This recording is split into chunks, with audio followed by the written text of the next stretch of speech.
we kind of came up with a number of indicators, one of them being, how are you lowering costs? I think a lot of people think about social media as being, the amount of sales that you make or the amount of revenue.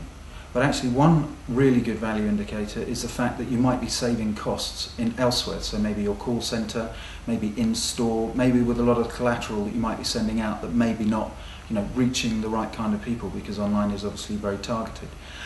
Things like empowering your sales team and your workforce to understand about all your different products and services. If you can do that through social media, then they will actually go out and talk about and evangelise your products and services as well. There are other things like return on inaction. A lot of people talk about return on investment, but what we're looking at is, what are the risks involved in not getting involved? What are the risks in not helping this advertiser help themselves? So we look at it not just in the case of return on investment, but also return on inaction.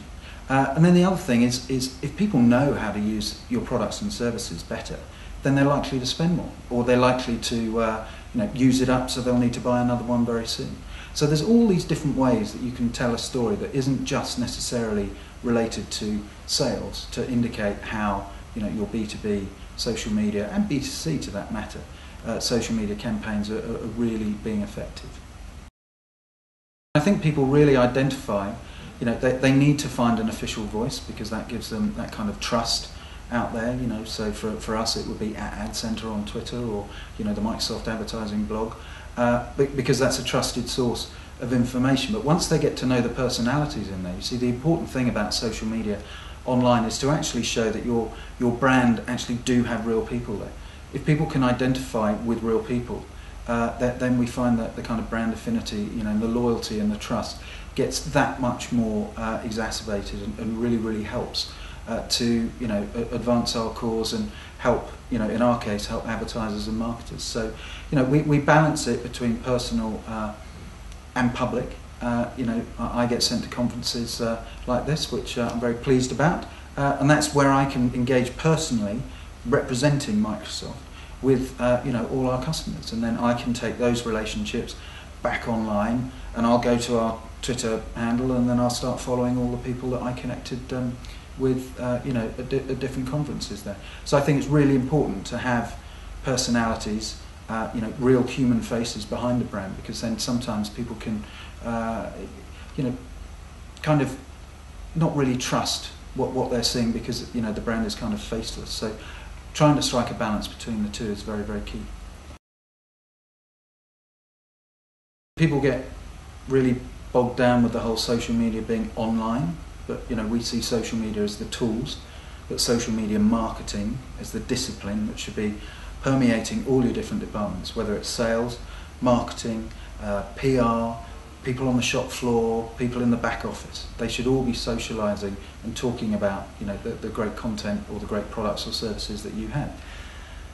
But social media doesn't necessarily need to be online, because we as humans are tools, if you like, because we're going out to conferences, if we're talking about Microsoft advertising, and we are having social interactions. We're going to the parties, we're going to the sessions, we're writing about the sessions, we're meeting people, we're connecting, and we're networking.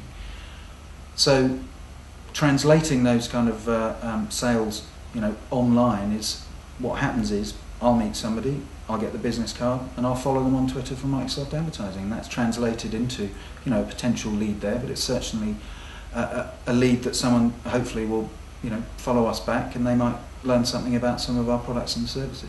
It's a long tail, but it's very, very important to remember that us as human beings, being sociable inherently, makes us social media as well.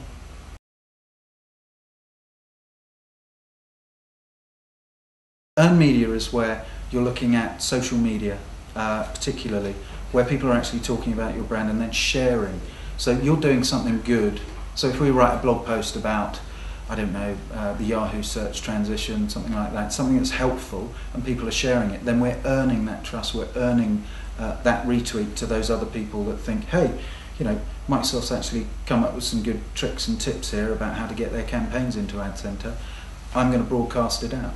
And a really good case study of how that worked, especially on a B2C level, was Windows 7 launch, where the guys that were out on Twitter and Facebook and various other social media channels they measured 221 million impressions of earned media. And the way that you demonstrate the value on that is by working out how much it would cost in paid media for those 221 million, and you'll probably find that the cost for the earned media was considerably lower than what was paid. So again, that's a really good value indicator.